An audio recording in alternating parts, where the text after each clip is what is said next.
l'autre découverte que j'ai faite de la pratique, c'est quand j'ai décidé de transmettre la pratique de la méditation. Je sentais, il y a à peu près 25 ans, qu'il fallait transmettre la méditation hors du cadre religieux.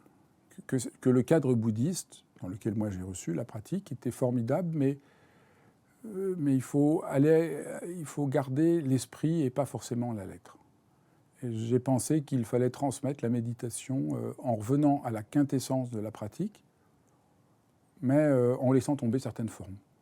Parce que voilà, il y a des formes japonaises, il y a des formes tibétaines. Les gens croient qu'il faut aller en Orient pour pratiquer la méditation, mais c'est une idée. Il y a très peu de gens en Orient qui pratiquent pour de bon. Les gens sont égarés par le côté culturel. Ils confondent la méditation et le côté culturel, le côté un peu exotique. Et il faut aller à la quintessence. Ce que m'avait dit Khenpo Sutrim Gyatso et ce que m'avait dit Francisco Varela. Et là, donc je me suis dit, il faut enseigner la méditation. Alors au début, je dois vous dire, il y a 25 ans, quand j'ai voulu enseigner la méditation, les gens me disaient, mais on ne peut pas enseigner la méditation hors du cadre religieux du bouddhisme. C'était bien avant l'explosion de la méditation, son développement, sa manière d'entrer dans les hôpitaux.